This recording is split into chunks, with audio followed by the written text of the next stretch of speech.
Good evening. Thank you. And welcome to the second class session of the class, the Qur'an Exploring Character Virtues for a Shared Civic Life. And I'm going to go ahead and share my screen. I have something that guides our discussion here. Yes, so we already covered some very important ground.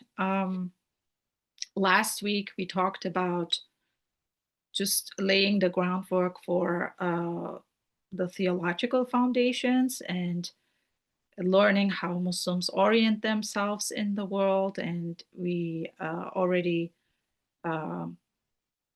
discussed the role of the Quran. I hope that some of the resources you've received were helpful for you in trying to understand and grasp the importance of the Quran as sacred scripture for Muslims.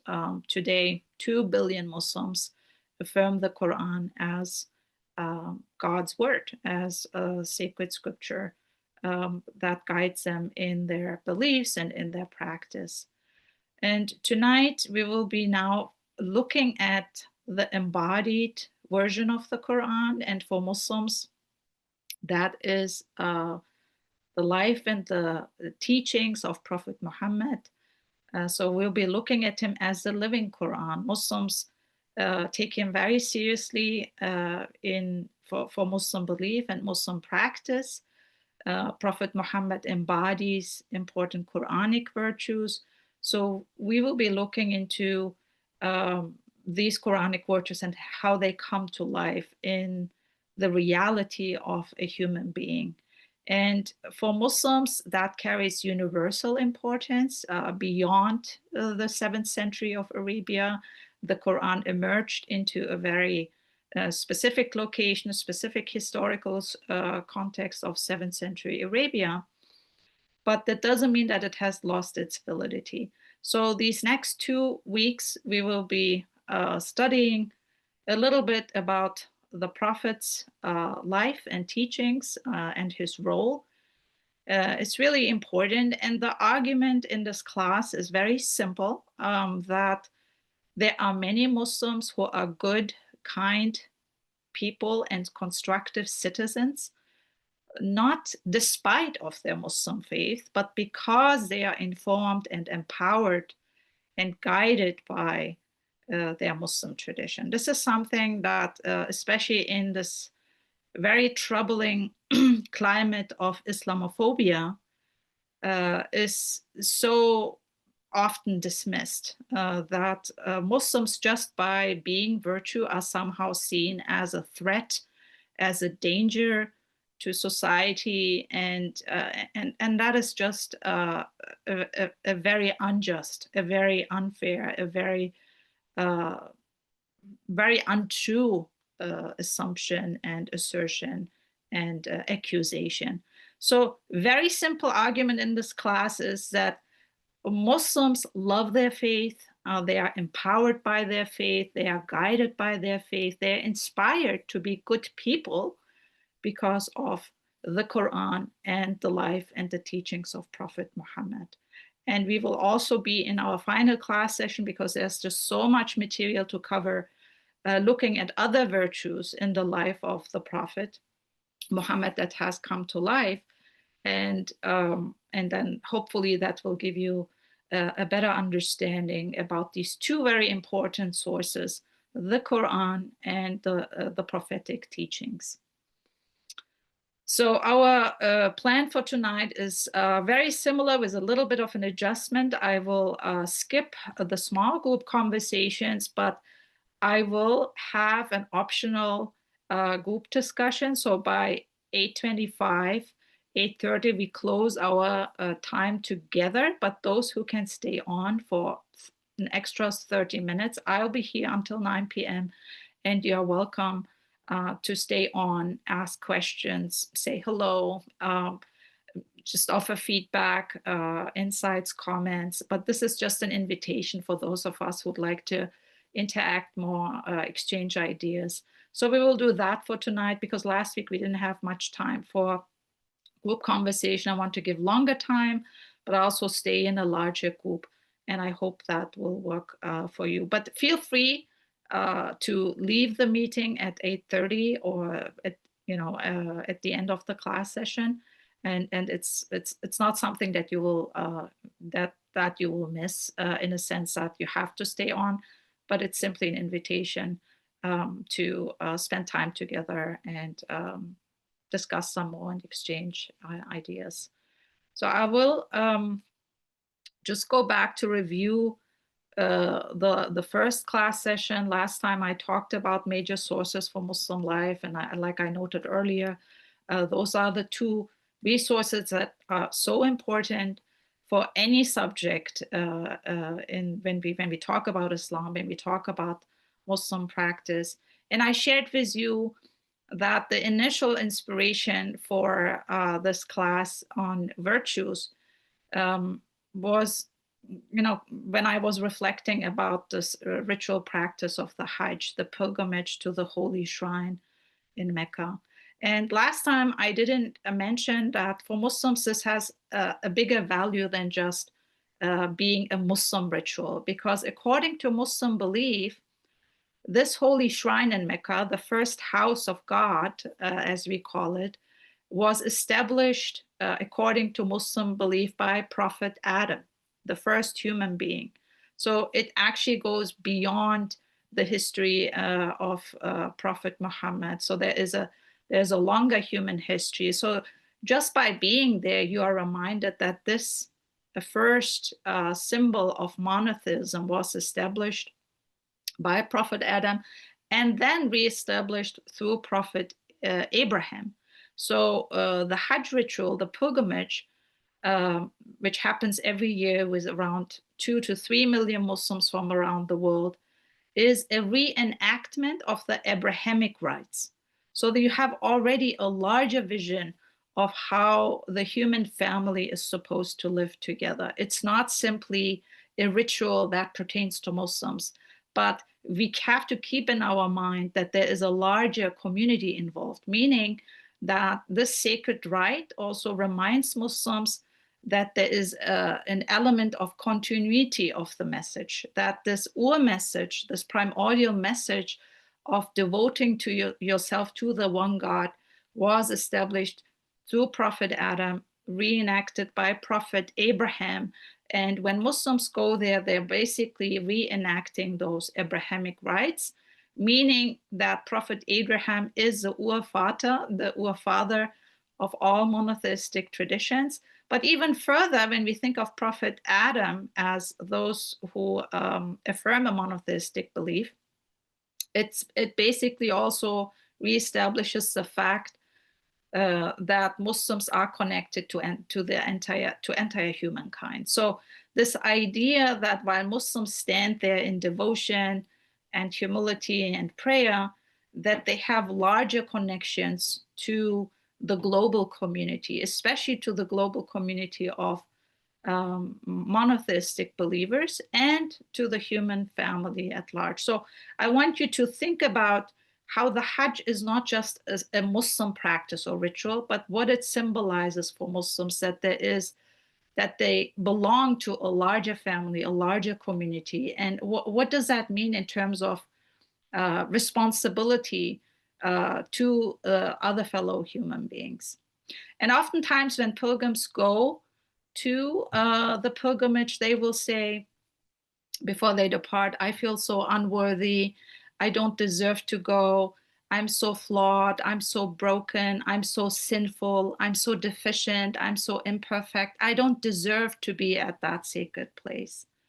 And so that also reflects that deep humility, but also reality that Muslims are not perfect and no human being is perfect.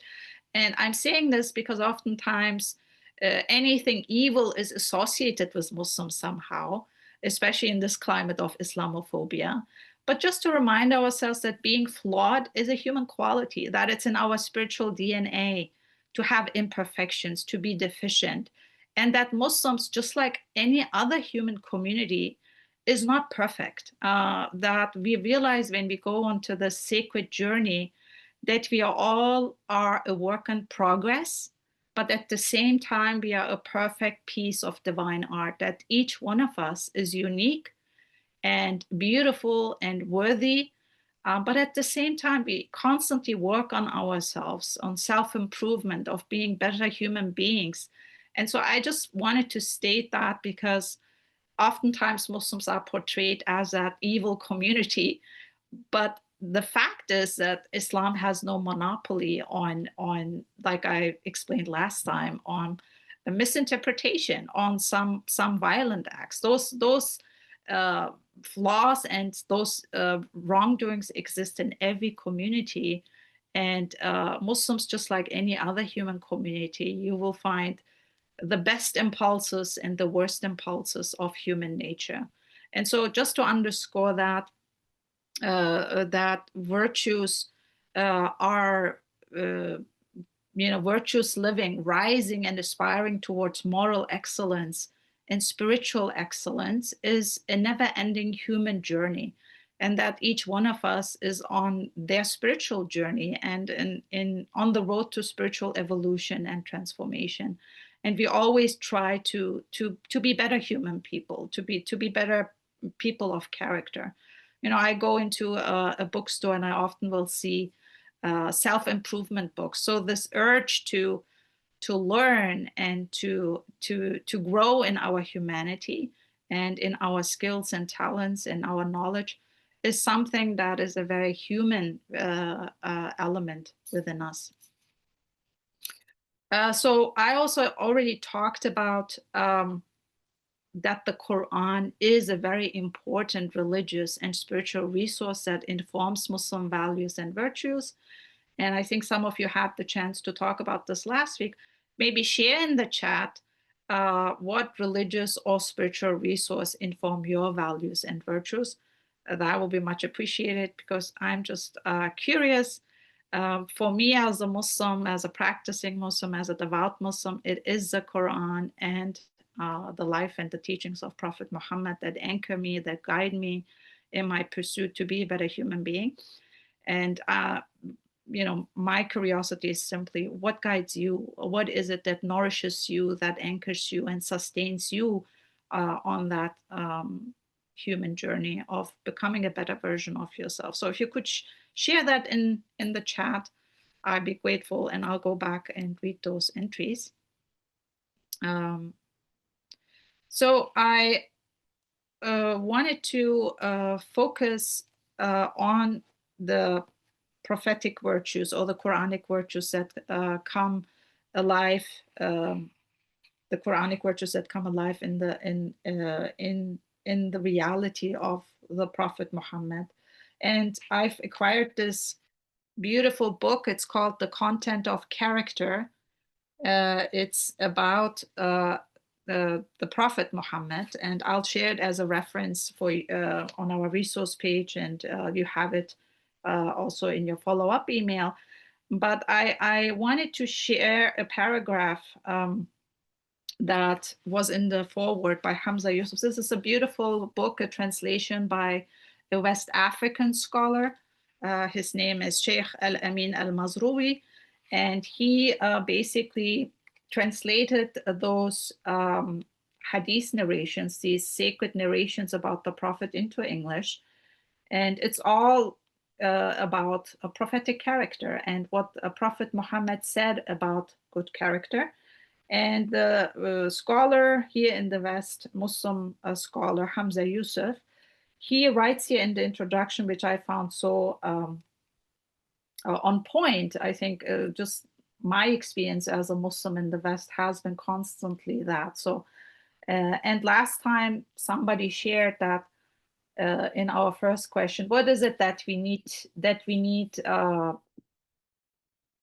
in terms of virtues in our lives? And one entry was somebody said empathetic listening, and this paragraph deals with that. So I wanted to share this with you. So Hamza Yusuf says about the Prophet Muhammad: listening is the key. Many of us in the West have never listened to the Prophet Muhammad himself. We may have heard many things said about him, but we have not actually listened to his own words. These sayings offer us the opportunity to do just that. They allow us to enter into an internal dialogue with his words, and through them to begin to know a man whom Muslims and even some Western historians believe to be the most significant human being who ever lived.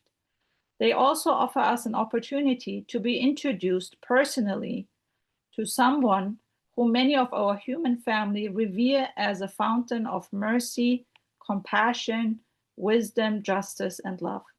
All we have to do is listen. So I thought this was very beautifully stated, because so often I do not see people in the West listening to Prophet Muhammad's actual statements. They don't know anything about what he said. So there's a lot of misconstruction, misportrayal, very ugly, very vile statements about him, very, very terrible and painful things to hear as a Muslim.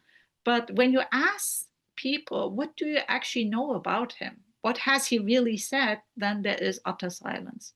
So for me, that's an invitation in this class to you to listen to his own words, and to really be in that mode of empathetic listening and see, are there things that you can appreciate, and are there elements that resonate with you, that speak to your own humanity and speak to your own spirituality and your own faith, that are there shared points. And I think that is, if we can do that, then that's already a huge success, because that's oftentimes not the case, right? So the Quran tells us that Prophet Muhammad is a source of authority for Muslims, is a source of guidance for Muslims.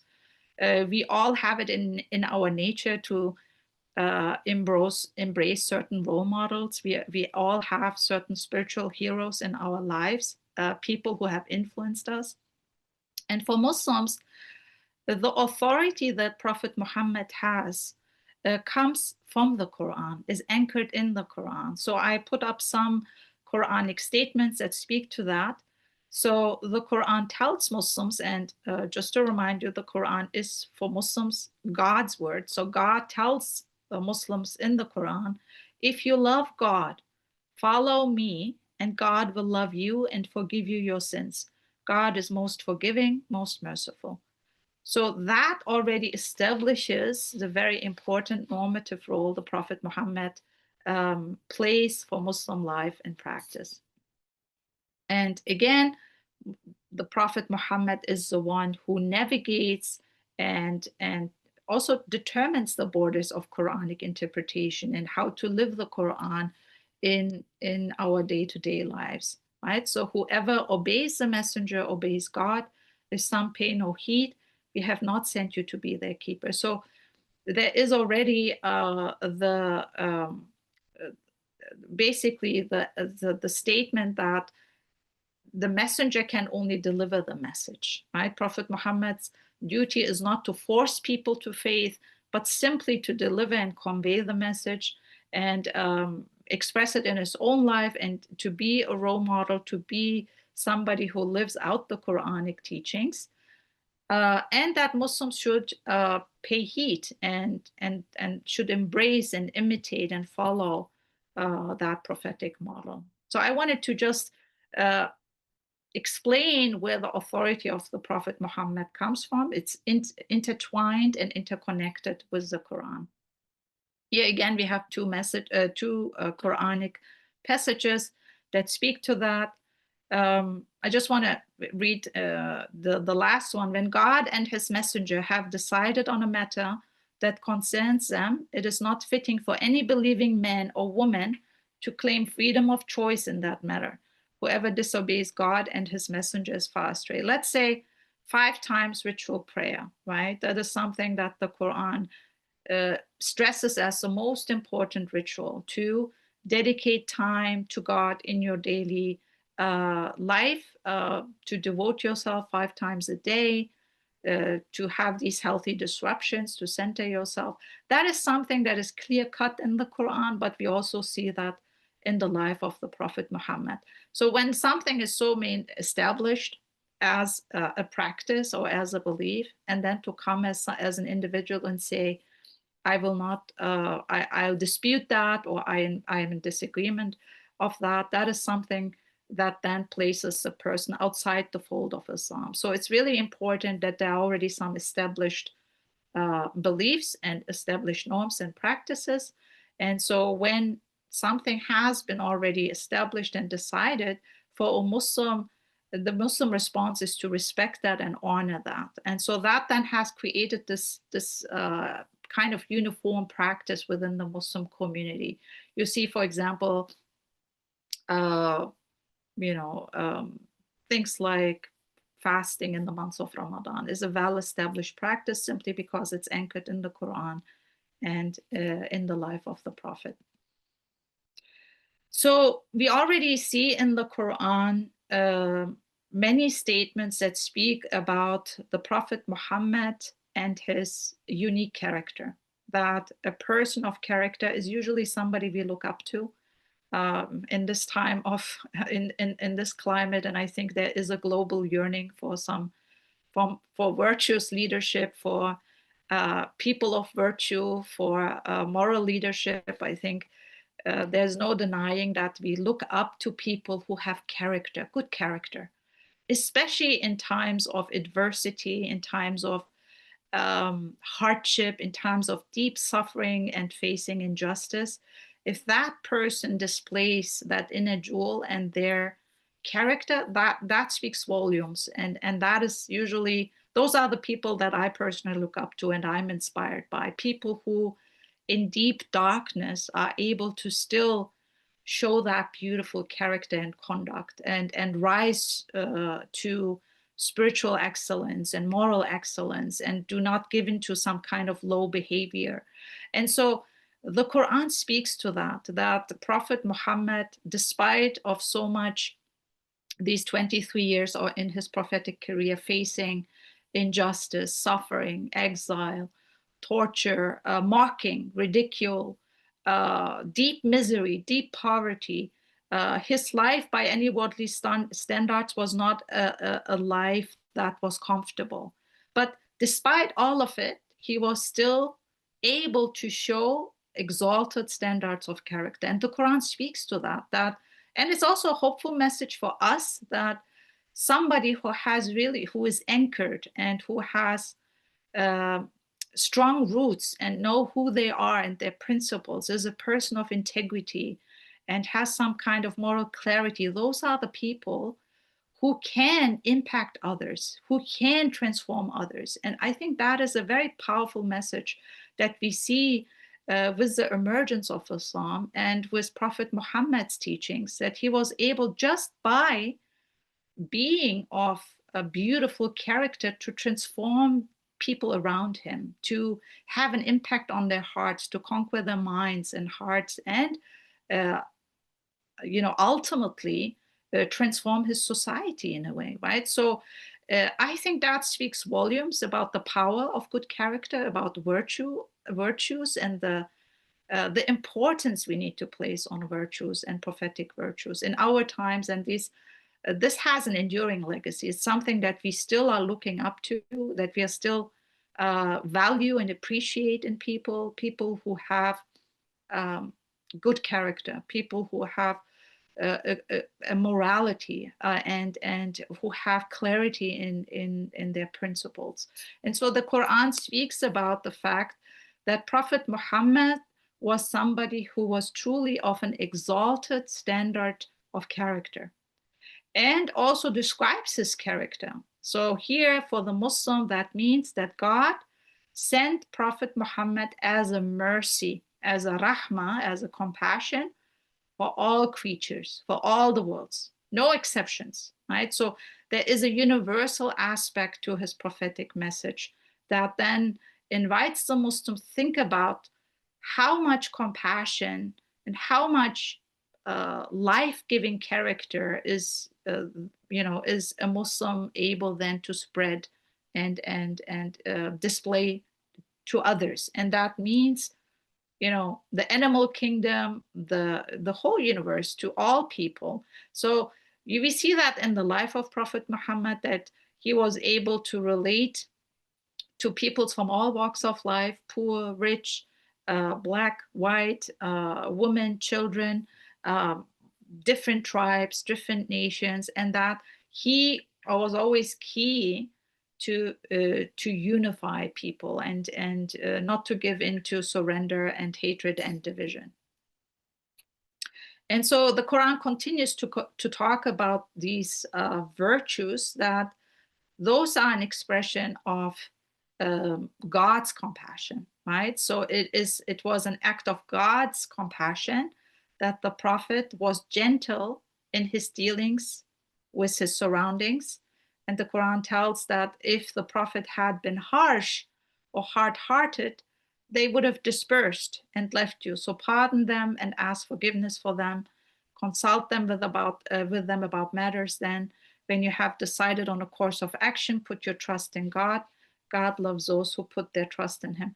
So it's very hard for me to really capture all of it, but there are so many verses in the Quran that speak about the virtuous character of the Prophet Muhammad, and that is why a Muslim has such deep love for Prophet Muhammad. It's really going connected to that character and being a person of virtue. And so we have in the second, in the canonical hadith collections, and I have linked them for you. You can always go back and read them. The Prophet Muhammad speaks to that he was sent to perfect good character. Now that's an important statement in Islam, in Islamic theology. There is a robust understanding that every human being is born with an inclination towards good, that every human being is born pure and with a clean slate, and so that's very important, that there is a foundation of goodness already established, that human beings have a sense for goodness, they have an understanding for goodness and beauty and wisdom. And Islam only wants to bring out that potential. And so Prophet Muhammad speaks to that he was sent to perfect good character, to advance it, to help build on that goodness that is already well established in human nature. Now, of course, there are destructive elements within human nature. There are worst impulses within us, but that doesn't mean that the human being is essentially impure or always, by default sinful. No, by default, a human being is born good. But how do we build on that goodness? How do we make sure that we can advance good character? And so one way of advancing that for Muslims is by following prophetic character. So there are many sacred narrations of the Prophet Muhammad. These are statements by him who speak about the heaviness and the importance of good character, that rituals and practices and worship can all end up being empty rituals if good character is not present. So nothing is heavier upon the scale of a believer on the day of resurrection than his good character. Indeed, God hates the vulgar and obscene. So this very important statement by the Prophet Muhammad about the importance of cultivating virtues, that good character is something that is on Judgment Day is the heaviest upon the scale. In Muslim belief, there is a strong notion about accountability, that how you show up in the world, how you conduct yourself, how you relate to others is important fundamentally, and that will be something that every believer will be held accountable in their dealings with others, especially how they talk, how they speak, how they look at others, right? Looking at other people with, negative looks of envy or looks of hatred or despise. Even those things are described in detail in the tradition. So here we see already that good character is the core of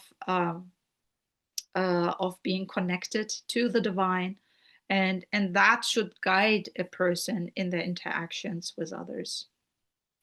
And his wife Aisha was the one, of course, who spent so much time with him, shared her life with him, had very intimate accounts about him to share. And she says, as a very important statement, that the Prophet's character was the Quran. So anybody who reads the Quran, who studies all these virtues that are mentioned in the Quran, like compassion. Compassion is mentioned in every beginning of the chapter of the Quran, except one, that all these virtues of humility, compassion, truthfulness, authenticity, integrity, modesty, decency, honor, courage, all of these virtues are mentioned in the Quran, and they become alive in the character of the Prophet Muhammad.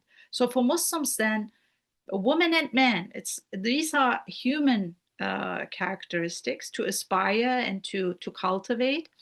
And so she describes him as somebody who was a living Quran and whose character embodied the Quran. So I wanted to share with you, continuing sharing some of these very important Quranic virtues. So, like I said, the most important is rahma, right? Compassion. And it's a difficult word to translate, rahma, because it's not something you show compassion to people not as a reaction, but it's a reflection of who you are. It's basically a compassionate love, a nurturing love or nurturing concern for them. And the Prophet speaks to that: the merciful will be shown mercy by the most merciful. Be merciful to those on the earth, and the one in the heavens will have mercy upon you. So it's a very universal, very general, very wide and expansive teaching that invites Muslims to cultivate compassionate love for every being and everyone on this planet. So not simply just to your fellow Muslims, but to expand in the compassion in that aspect of rahmah for all living beings, and not to narrow yourself down or to limit yourself in that. And many other prophetic statements directly from him, from Prophet Muhammad. Rarely the most complete of believers in faith are those with the best character and who are most kind to their families. Now, our families are the ones who knows us the best. Usually, they see all our flaws, they see our, our worst and the best.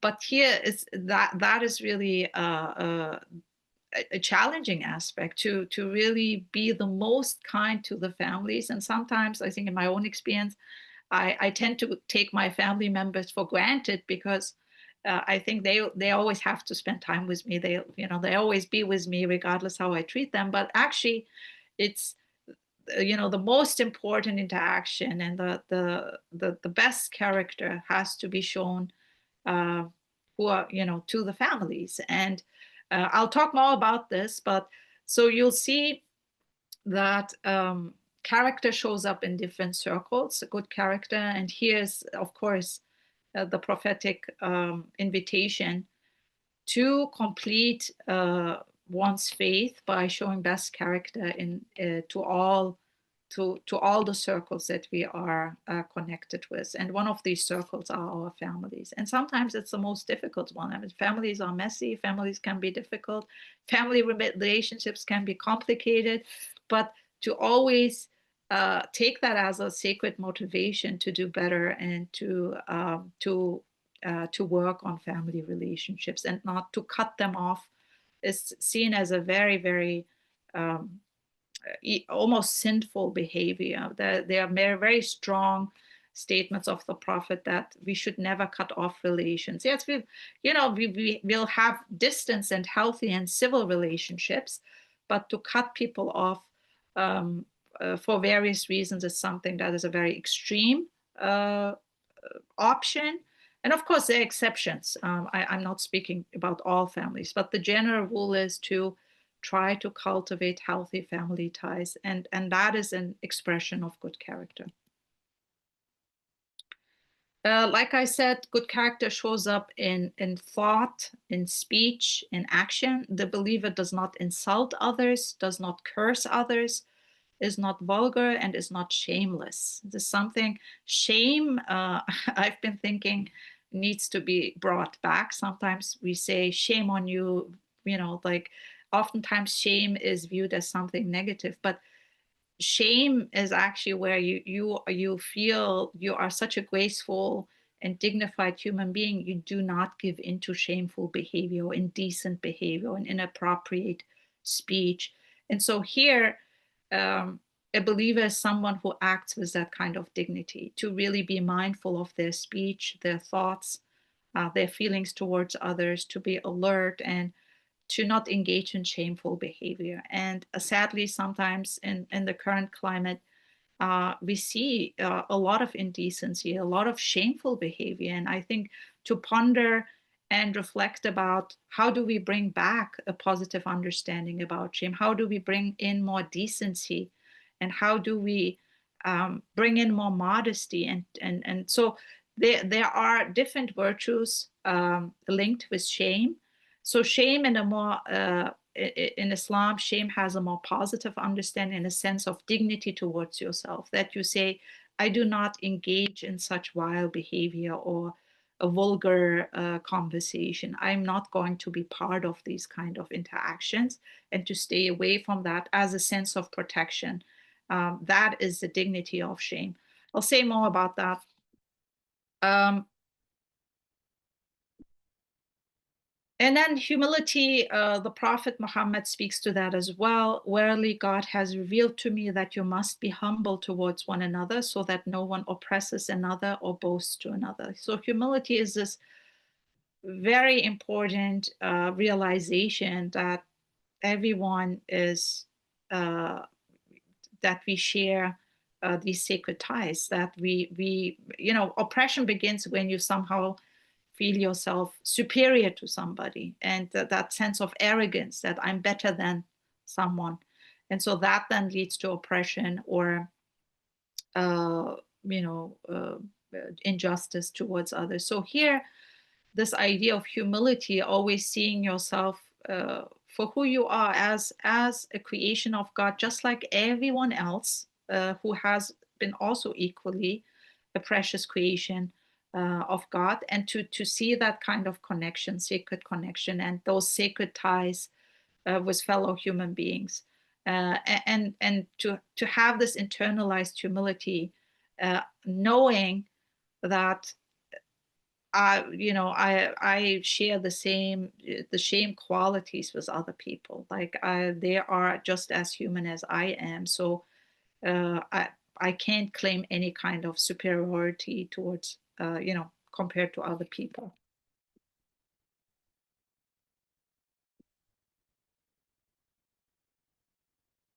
Um, like I said, sharing more these hadith. Hadith, just as a reminder, means narration, right? So we have these 6 canonical hadith collection. Those are the words of Prophet Muhammad. And a reminder, we are practicing empathetic listening. We are listening to the prophetic words. What did Prophet Muhammad said actually about character, good character, and how did he encourage Muslims to reach their best selves? And so, one statement here is, verily, God is beautiful and he loves beauty.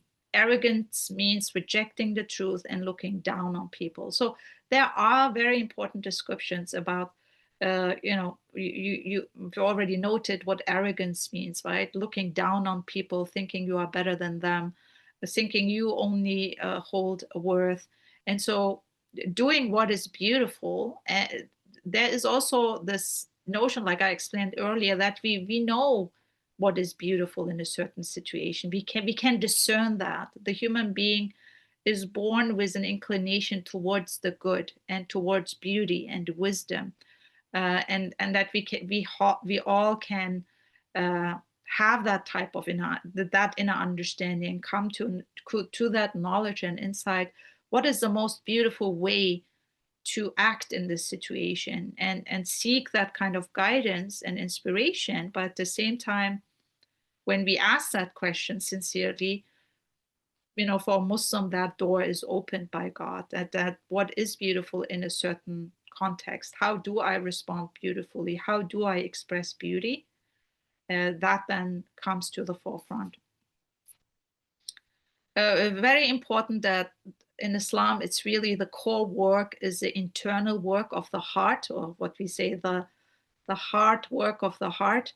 That here in a prophetic statement that alludes to this, verily God does not look at your appearance or wealth, but rather he looks at your hearts and actions. So it's the internal state of our hearts, the very important work of the heart, how we cultivate virtues, how we become better human beings, but how does that also flow into action? How do we make sure that that internal beauty then translates into good conduct? And in Islam, and the Prophet Muhammad was a living example of this, he did not leave any wealth, he did not leave any material wealth or inheritance, or he didn't inherit anything, he didn't leave a material legacy. He never owned a house. We have descriptions about, the things that he probably had a very simple chamber. He slept with a very, tiny, thin, palm leaf. I cannot even call it mattress. But when you look at his lifestyle, it was very, very simple and humble and almost ascetic, of course, because he was somebody who was not after worldly goals or wealth and appearance. Very modest in his lifestyle, and so even just embodying that, teaching his community that it's not about our status, our wealth, our materialistic possessions, our credentials, our degrees that give us honor, but it's the internal state of the heart and how that internal beauty then reflects in good character and actions. Those are the things that Islam has always valued. And Prophet Muhammad's legacy is a spiritual legacy, it's a moral legacy. It's not something that, where he established an empire of wealth. Anybody who looks at and studies his life will see that it's always the immaterial and the spiritual that was valued, the morals that he valued, and that he lived a very simple and decent and modest life and encouraged Muslims to aspire to that and to not accumulate um, too much materialistic possessions. There's nothing wrong with having a decent, stable life, but to not see it as the end goal, but rather see it as a means. If somebody has a house, has a home, has enough food to, how do I then honor God with all of these blessings? And how do I share all these blessings with others? And how do I make them a means for goodness in the world? If I have knowledge, if I have money, if I have wealth, if I have possessions, how do I then, as an act of gratitude, share these things with other fellow human beings? So just to say, Islam has an emphasis on the virtues and the heart, and one's morality and spirituality and devotion and piety, and how that is reflected in good conduct. Here's another statement by the Prophet Muhammad. Indeed, God is kind and he loves kindness. He rewards for kindness what is not granted for harshness, and he does not reward anything else like it. So in our interactions, how do we interact where kindness is core and key? And even there, that is once done, that is displaying prophetic character virtues. So I had really difficulty in, really narrowing down my virtues because there were so many. But what is it that really anchors Muslim virtues, prophetic virtues in Islam? And for me, my number one top choice was God consciousness, taqwa. It's a very difficult term to translate into English. It's one word here, but it has actually 200 words. And I want to begin with taqwa because it is where the self is anchored. You will find many self-help books or self-improvement books in the bookstore that anchors good character in the self. You know, you do things to feel good about yourself, or the self is the departure point. This is good for you, you should do it. But in Islam, it's really about your God consciousness first, that anchors all your virtues and all your good conduct and character. And I'll say more about this because that's the core virtue that upon all of the other virtues are building on God consciousness, on taqwa. And so key, of course, compassion, justice, gratitude, courage, patience, hope. I try to choose these virtues with a lens towards a lens of with the reality of diversity and difference in the world, and how are we called as Muslims. Like I said, I lean into my own tradition to make sense of this and find inspiration. But what are the virtues that call me to live in a world with difference and diversity? How can I take these Quranic virtues and the prophetic teachings, be inspired by them to relate to others who are not sharing my Muslim faith? And so for me, it started with God consciousness, and I'll explain this. So when we look at God consciousness, that's my core virtue. Uh, so as a Muslim goes out into the world and experiences the cosmos and the universe, there is just a sense of awe and wonder. This understanding, this realization that a higher being, uh, a divine reality is at work, and that puts you in a state of awe and wonder and love, right? So you cultivate a huge and deep love for God, for the divine. You realize that there is another dimension, that there is a higher dimension, an unseen reality that governs the world with compassion and wisdom and beauty and order. It's just something that is so evident. I would say for all of us, right? So you the moment you enter into nature, into the cosmos, into the creation, you're just uh, uh, you are experiencing this deep consciousness of a higher reality. And so that's in Islam is called taqwa, this understanding that to be mindful of the divine, like you are in the state of divine presence all the time. You feel the holy presence all the time, wherever you go, in private, in public. This notion that God is your most intimate friend, the most loving presence, and that instills and cultivates and builds deep taqwa. Taqwa is often translated as mindfulness of God, consciousness of God, awareness of God, sometimes even awe of God and fear of God, fear of losing his love. Because once you are building taqwa and you are deepening your taqwa, you're just in awe and deep love for the divine. And so that experience of realizing that you are surrounded by this loving and holy, compassionate and wise divine presence instills in you a sense of awe, but it also cultivates sincerity, meaning, and that's another big virtue in the Quran called ikhlas. Sincerity means that you are, whether you are in private or public, you always feel that somebody is watching you, and not in a fearful way, but in a loving way, that somebody says, I'm always with you, I'm always holding you, I'm present in all your dealings, in all your affairs, I'm walking with you, I'm holding you. But then how do you um, honor this presence? It then puts you in a state of authenticity and sincerity, that you realize, I want to honor this presence. I'm called, you love God so much that you then cannot be but in a position of authenticity, because you can't escape presence that just surrounds you, that loving, compassionate, nurturing presence that you feel day one you enter into this world, into this creation. And we are now in the beautiful season of fall.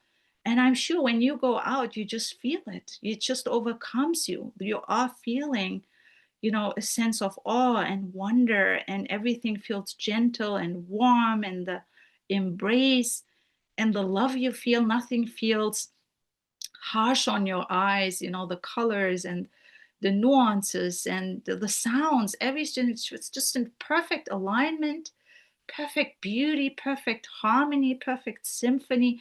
It is something that is so self-evident. And for Muslims, that is the book of the universe that miraculously tells the existence of a divine creator. And it's something that is so self-evident, the presence of this reality that guides the world, governs the world. But then the question is, how do you honor that presence, right? And how do you respond to that presence when you are showered with that love, showered with that compassion and gentleness and kindness and the warmth? You can't be but authentic and sincere. And so for Muslims then, as they deepen taqwa, that kind of deep and strong awareness of the divine and the consciousness of God, is then to put them in a position of authenticity. I need to be an honored, dignified human being. And that's why I put honor and dignity. It's a realization that every being in the universe is created by God, and that every being, every living being has worth and value and is sacred and has a place in this world and has an important role, important roles to play in this world. And that fills the Muslim with honor and dignity, to know that it's this divine presence that has brought me into this world and has nurtured me in this world and has guided me and surrounded me with that love and beauty. And so you feel a deep sense of honor and dignity. And so the Quran talks about that every being has been, especially the human being, has been given honor. Every human being is sacred, has worth and value. And so that then, how does that vast and wide, deep God consciousness then translates into our interactions? It's basically then to affirm the honor of every living being on this planet. It means to affirm the dignity of every human being and every living creature on this planet. And so God consciousness then cultivates virtues like honor and dignity. But like I said about shame earlier, it also puts you in a state of decency. You feel like you are in this presence of a very dignified personality, and you want to honor that presence in a way that feels graceful, feels authentic, feels honest, and so that generates those other virtues that I listed here, so that you have a sense of beautiful shamefulness and modesty, that you realize, I'm in the presence of this beautiful reality. I can't just speak the way I want. I can't just feel the way I want, meaning I want to cultivate holy, sacred, and beautiful feelings and thoughts, because even in my thought process, the divine is present. So that then translates into speech, action, into feelings. And so the core virtue for the Quran is taqwa. Once somebody is infused with deep taqwa, there is no other option than to be an honorable, dignified, graceful human being in the world, and to also honor others in that regard. That also means that you don't speak lies, that you don't express vulgar comments, that you don't engage in indecent behavior, indecent speech, or even feelings. That to realize that even in my meditations, in my dream process, in my imagination, that that holy reality exists. And so that creates sincerity, honesty in speech and action, authenticity, integrity. You become whole because you realize your feeling and doing and action are all interrelated. And also you feel humility because you realize this greater power is at work and you're just a little dot in the universe. But at the same time, you've been honored with so much. So for me, really, taqwa is the core virtue that anchors the whole prophetic or the whole Islamic enterprise, right? And that's a never-ending journey. That's something that is a lifelong journey. It's not easy to come to that state. It takes time, patience, and compassion with oneself. I mean, it's not something that you get to overnight, but you are seeking that deep God consciousness. And as you build on that, you grow and grow. So taqwa is something that can be cultivated, can be grown, but it's something that takes time. And so then once that is there, once taqwa gets stronger, all other virtues are cultivated as well. And so the other six virtues that I thought are also, they're all interrelated and they all mentioned in the Quran. So compassion, rahma, it's a very difficult term to translate again. Rahma, very interesting in Arabic. The mother's womb is, expressed as raham. So by that term even, God's compassion, rahma, the moment a person enters the womb of their mother, even that, the womb is described as raham, as a place of nurturing love and compassion and care. And that compassion is expansive in the universe. It's for all beings, for all existent creatures. It's not simply for the human being. Um, and it's also connected. An expression of compassion is also having a loving concern for others, not because you expect something from them, but because this is of who you are, basically, right? So it's compassion. Rahma is not something that requires somebody to do something or to be poor in order to show compassion. That's not the same. It's something that is just intrinsic to who you are, and to your character, to cultivate that type of compassion. And we already heard in the prophetic statements that an expression of rahma, of compassion, is kindness, gentleness, forgiveness, and concern. I'll talk more about this. So this is just something that you can slowly digest, but we'll go through these virtues one by one. This tree I found interesting. In one prophetic statement, it talks about how a believer, in the Quran actually, and the slides are so small here, but you can go back and make them bigger. So basically, the internal work is the seed, right? So the heart is the seed of good character, and that's invisible to the outer world. Nobody knows what I'm going through in my heart and how I'm working on good character and virtues in my heart. That is the internal work under the soil. And the seed, once you have that strong seed, it then translates into actions and good conduct and displayed in these branches of faith. So all of these leaves, they point to different type of good actions, but the internal work of virtues is invisible to others. It's not accessible for others to see. It's happening, you're only aware, and that divine presence, right? But that's the hardest part, to really cultivate that strong seed. Once you have that, then out of that kind of root, or what we call rooted engagement, you are rooted in your principles, in your faith, and out of that rootedness, we are now able to interact with others in a healthy way. We'll stay more with God consciousness. So this is an image that I'm hanging, it hangs on my fridge, and it's something that for me, I always find helpful to go back to, and something that I ask my daughter often, like, to which circles have we neglected, right? Which circle is strong, which circle is weak.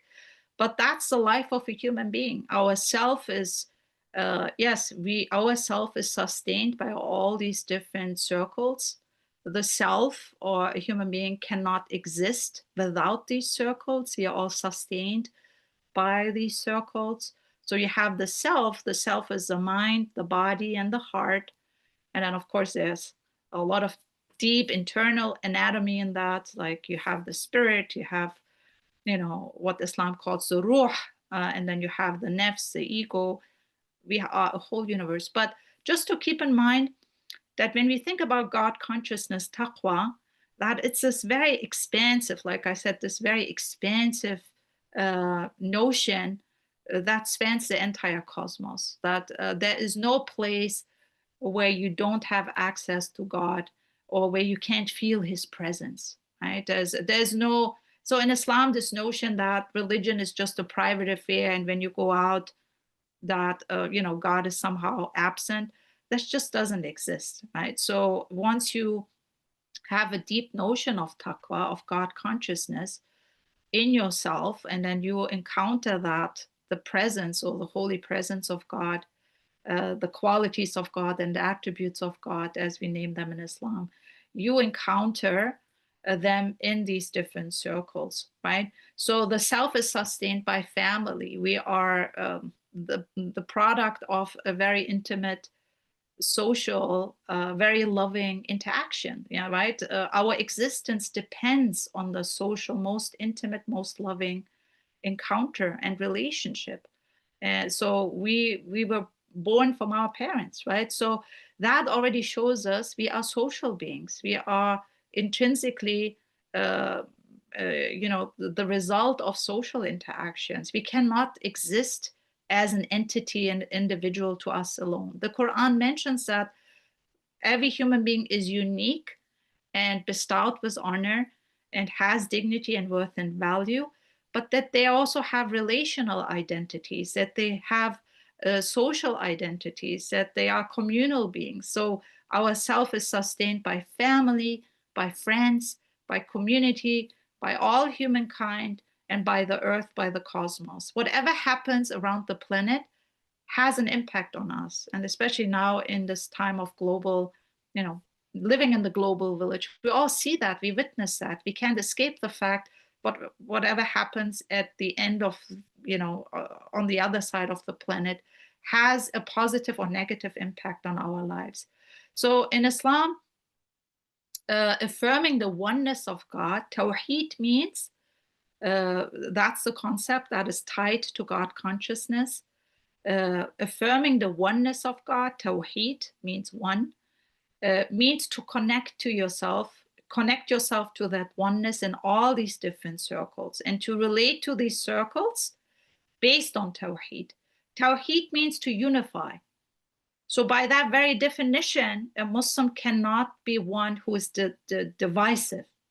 By that very definition of Tawheed, of oneness, a Muslim cannot surrender to hatred or enmity and hostility, or create divisions, create separations and segregations. The mission of a Muslim has to be in the spirit of Tawheed and Taqwa, to unify, because God's presence is everywhere. Everybody has access to God everywhere. Every being is honored by God. And so I broke it down with Tawheed in a sense of, that means to know one another, right? To know one another.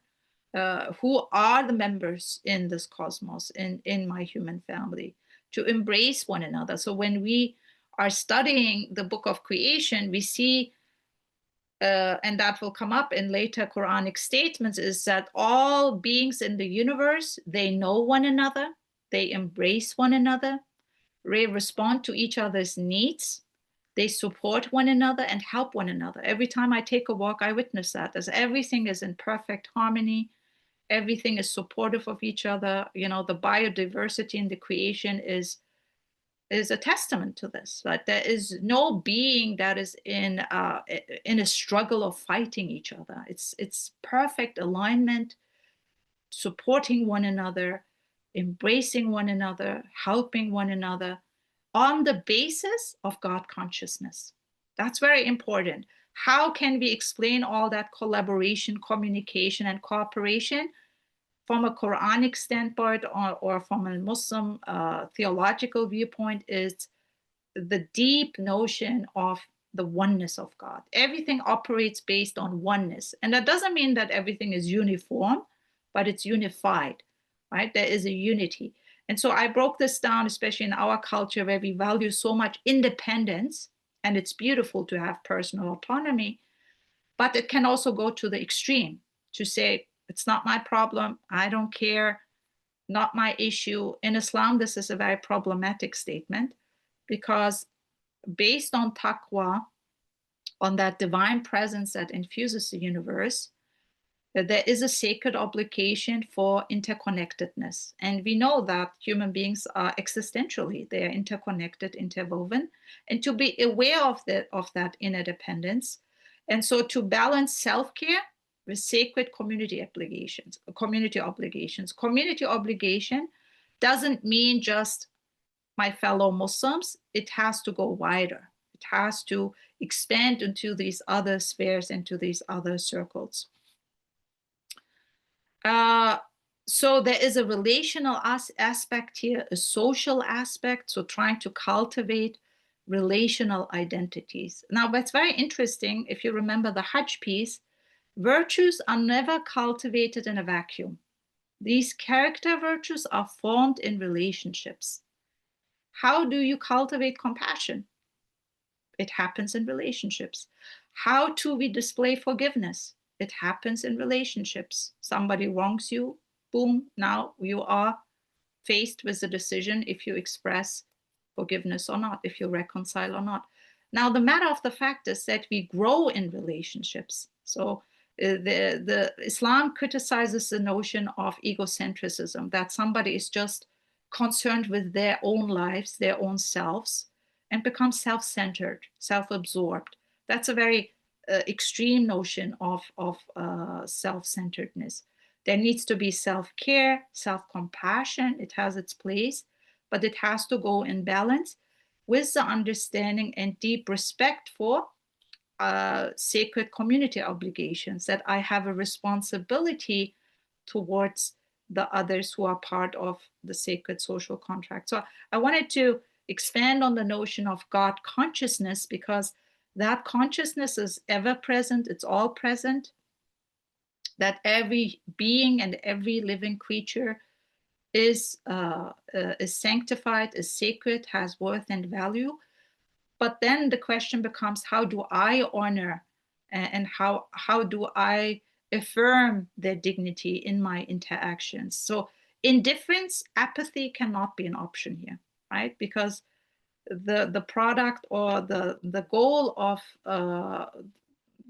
prophetic virtues is to cultivate relationships and expand into these different spheres, to have a loving concern, a compassionate concern for other members of the cosmic family.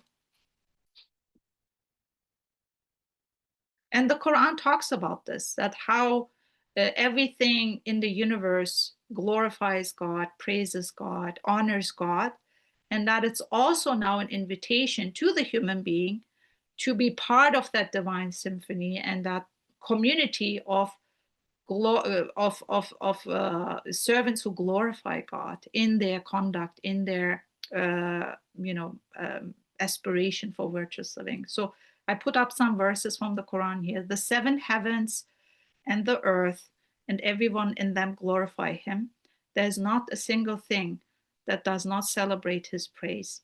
Though you do not understand their praise, he is most forbearing, most forgiving. So the Quran speaks to the fact that every living being in the creation is glorifying God in their own unique language. We might not understand their language, we might not understand their speech, but it's their disposition that is an expression of praise and glorification, and that they're all operating on the basis of that unifying concept of Tawheed. The oneness of God propels them to interact, to embrace one another, and to be part of that glorification together. Everything that is in the heavens and earth glorifies God. All control and all praise belong to him. He has power over everything. Do you not see that everything in the heavens and earth submits to God? The sun, the moon, the stars, the mountains, the trees, and the animals. So do many human beings, though for many others punishment is well deserved. Anyone disgraced by God will have no one to honor him. God does whatever he will. So there is, again, an acknowledgement or a statement made in the Quran that everything in the creation devotes itself to God. There's devotion, right, and glorification of God, and submitting or surrendering to His divine command, and that's why we witness that kind of beautiful communal relationship. You know, when we go out and in the creation, we sense there is harmony at place. There's alignment and beautiful arrangement and order and balance, right? But this is orchestrated by God, the one who governs. But for the human being, then the question is, because they are given the immense responsibility of free will, whether they want to be part of this or not, whether they want to be destructive in the universe or be constructive participants in the universe. So in Islam, we talk then about life as a sacred trust. It's very rare that the Muslim tradition speaks about as life as a gift, because a gift, it belongs to you. You can do what you want with it. But in life is a sacred trust and a manner. And so each and every human being is a trustee, is a caretaker, is a representative of of God on this earth, and has to operate or is invited to act responsibly.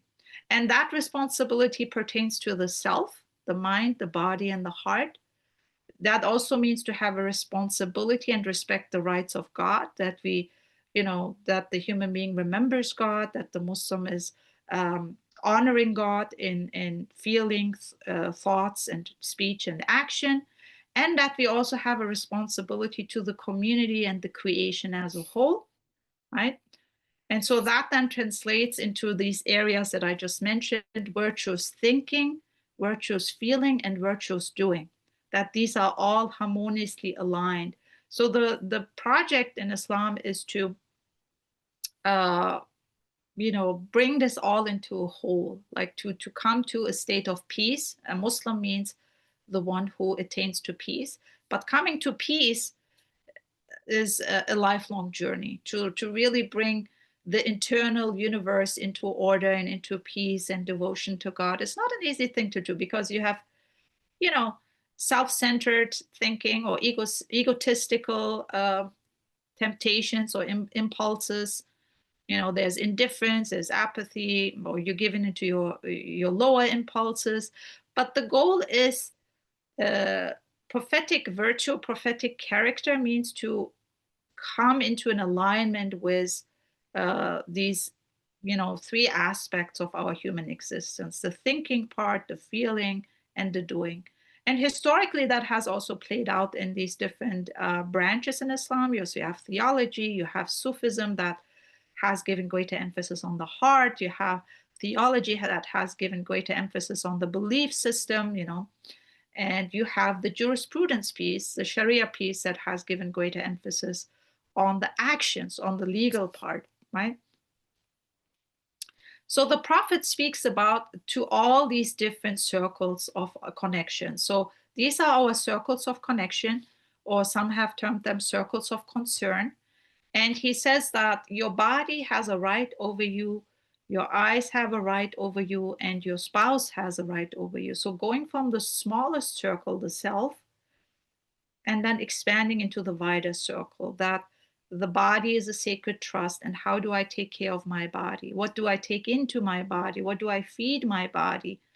The Quran talks about, consuming wholesome and good food, but then how do I also take care of my family. And so this idea of response, what's my response, and how do I honor these sacred ties in a way that is pleasing to God, where God is, lovingly pleased with me. Again, it speaks these prophetic statements about good character speak to these different circles. Just checking my time here. When a Muslim spends something on his family, intending to receive God's reward, it is regarded as a charitable act for him. So you see how prophetic character, virtuous character, then flows into different circles of responsibility. So you have the self, the family. So if you spend something on your family, if you have worked and you spent that money for your family, that is, regarded as a charitable act, as a sadaqah, as a charitable act. It's not something that is meaningless, right? So that's already good conduct right there. The companions asked the Prophet, shall we be rewarded for showing kindness to the animals also? He said, a reward is given in connection with every living creature. So, like I said, expanding in God consciousness, expanding in compassion and rahmah to all living beings on the planet. And this is quite revolutionary. We can appreciate that. That's 7th century Arabia, in which horrible crimes were committed. Animals had no rights, right? And then Islam comes to the scene and talks about how to treat various animals, that animals have rights upon the human being, and that they are not there for exploitation, abuse, and misuse. And there are many, the legal books are full about animal rights and animal ethics in Islam. When it comes to practice, of course, level of commitments, I want to remind you that those can differ. It's our free choices how much we want to cultivate good character. But here we see that there is prophetic encouragement to treat every living being with dignity and respect, and that kind of conduct is rewarded and pleasing to God. So again, showing indifference to any living being is in contrast, in opposition to virtuous living. There is none amongst the Muslims who plants a tree or sows seeds, and then a bird or a person or an animal eats from it, but is regarded as a charitable gift for him. So again, these prophetic statements speak to expanding the circle of compassion and speaking to individual responsibilities towards these very important circles of connection and concern. The person will not enter paradise whose neighbor is not secure from his wrongful conduct. So there are many statements how a person, our Muslim, needs to treat their neighbors. And sometimes, there's one statement where the Prophet Muhammad says that the Archangel Gabriel and spoke about neighbors' rights so much that he thought the neighbor is going to be an heir of an inheritor of wealth. So never ever neglecting neighbors, especially looking at these circles and asking ourselves, what's my weakest circle? Whom am I neglecting? Whom am I being indifferent to? Who have I dismissed?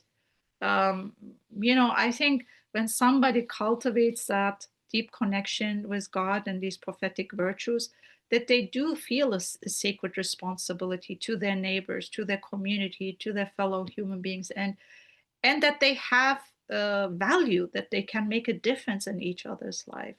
It says certainly for me, I feel very responsible if I don't reach out to my neighbors, if I don't check on them. I feel guilty, and so Islam really encourages me to get out of my mode of laziness sometimes, or in my self-centered, egocentric bubble, and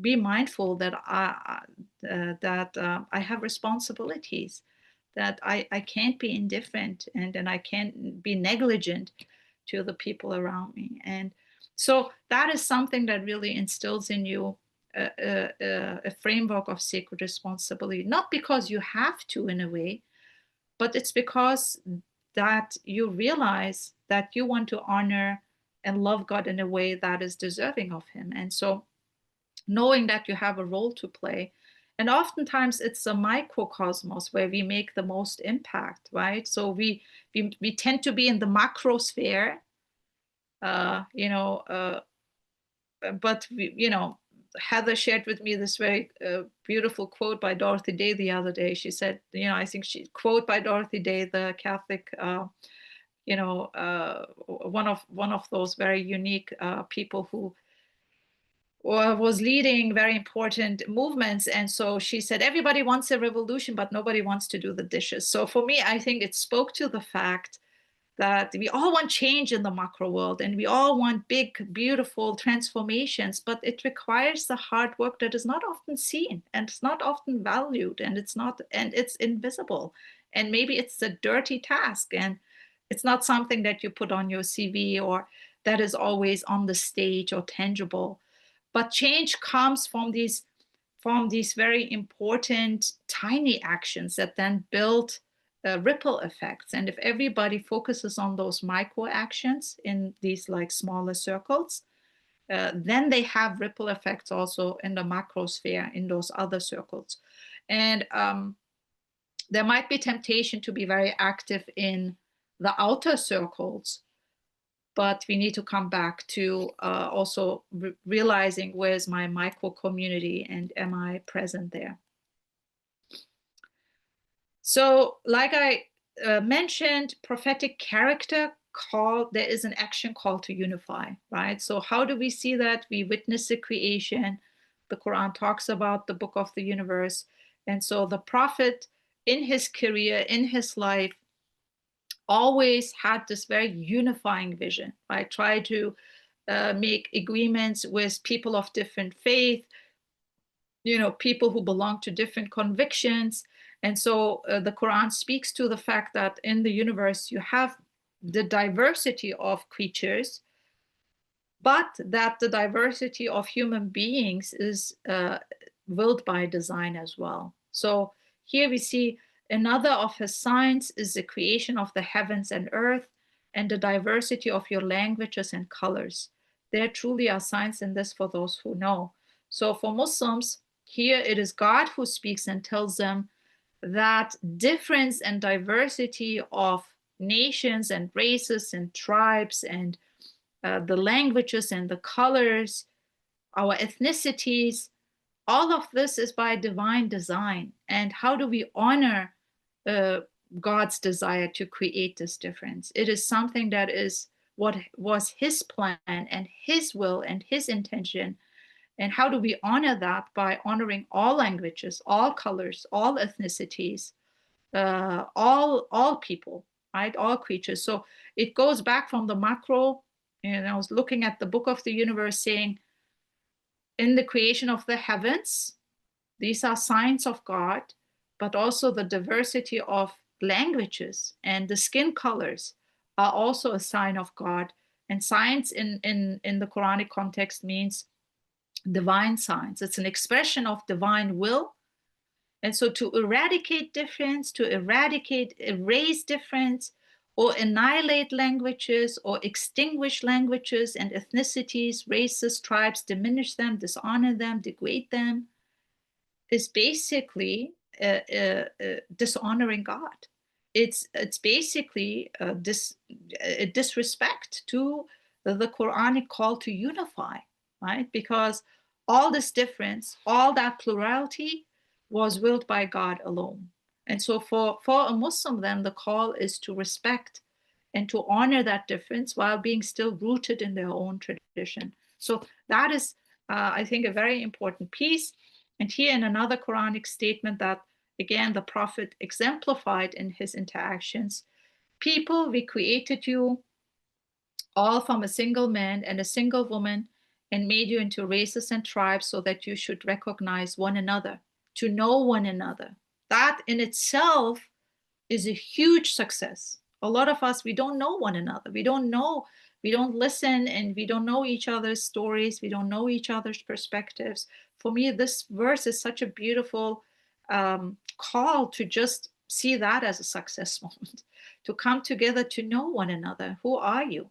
Right? We were made into races and tribes and nations so that you should recognize one another. The Quran talks to all humanity. In God's eyes, the most honored of you are the ones most mindful, conscious of Him.